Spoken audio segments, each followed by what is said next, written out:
പശുത്തൊട്ടിൽ പോലെ അത് നമ്മുടെ ജീവിതം കാണപ്പെടണം. ആ വൃത്തിയുള്ള വിശുദ്ധിയുള്ള ഒരു ഹൃദയമായി നമ്മുടെ ജീവിതം മാറ്റപ്പെടുമ്പോൾ നമ്മുടെ ക്രിസ്തുവിനെ നമുക്ക് കാണുവാൻ കഴിയും. അതാ തന്റെ പരസ്യ ശുശ്രൂഷ വേളയിൽ, തന്റെ ആത്മീയ പ്രഭാഷണത്തിൽ അത് കർത്താവായ യേശു ക്രിസ്തു ഓർപ്പിക്കുന്നത് മത്തായി സുവിശേഷം 5-ാം അധ്യായത്തിലേക്ക് വരുമ്പോൾ ഹൃദയ ശുദ്ധിയുള്ളവർ ഭാഗ്യവാന്മാർ എന്നതാ.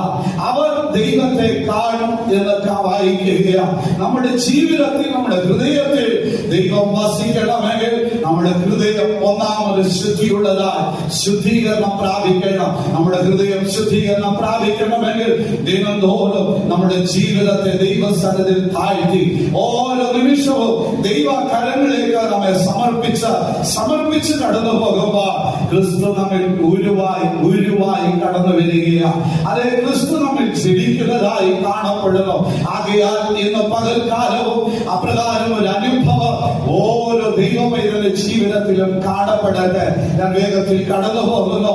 ആ ക്രിസ്തു നമ്മിൽ വളരണമെങ്കിൽ ക്രിസ്തു നമ്മിൽ ജനിക്കണം. ക്രിസ്തു നമ്മിൽ ജനിക്കുക എന്ന് പറയുമ്പോൾ കൊട്ടാര സമമായ ജീവിതത്തെ വെറുത്ത, ലോക മഹിമകളെ, ലോക സന്തോഷങ്ങളെ വെറുത്ത നാം നമ്മുടെ ജീവിതത്തെ ദൈവമുമ്പാകെ താഴ്ത്തി ഹൃദയത്തിൽ ശുദ്ധീകരണം പ്രാപിച്ചുകൊണ്ട്, വിശുദ്ധീകരണം പ്രാപിച്ച് നാം നമ്മുടെ ക്രിസ്തുവിനെ സ്വീകരിക്കുമ്പോൾ, ക്രിസ്തുവിനോട് ചേരുമ്പോൾ കർത്താവിന്റെ സാന്നിധ്യം നമ്മുടെ നടുവിൽ ഉണ്ടാകും.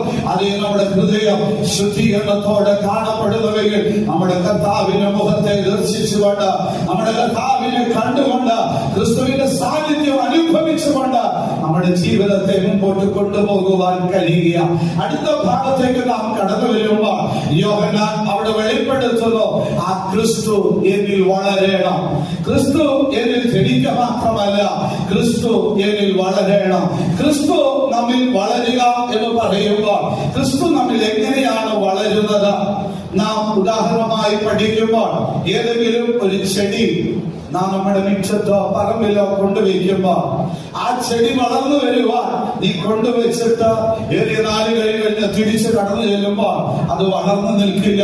ചിലപ്പോ നിങ്ങൾ ചെന്ന് നോക്കുമ്പോൾ അതിന്റെ ഇലകൾ കരിഞ്ഞ കൊഴിഞ്ഞ് അതിന്റെ തണ്ടുകൾ വാടി അത് തലകീഴായി പിടിഞ്ഞു കിടക്കുന്നതായി കാണുവാൻ കാരണം അത് വെച്ച സന്ദർഭം മുതൽ നീ അതിന് കൊടുക്കേണ്ടതായ പരിചരണങ്ങളെ കൊടുത്തിട്ടില്ല. അതിന് കൊടുക്കേണ്ടതായ ആഹാരങ്ങൾ, അതിന് കൊടുക്കേണ്ടതായ അനുഭവങ്ങളെ അതിന് യഥാസമയം നൽകാത്തത് കൊണ്ട് നീ ഫലത്തിനായി ചെല്ലുമ്പോൾ അത് ഉണങ്ങി വരണ്ട നിൽക്കുകയാണ്. അതേ നമ്മുടെ ജീവിതത്തിൽ, അതായത് ഞാൻ പ്രാരംഭത്തിൽ ഓർപ്പിച്ചതുപോലെ ഹൃദയം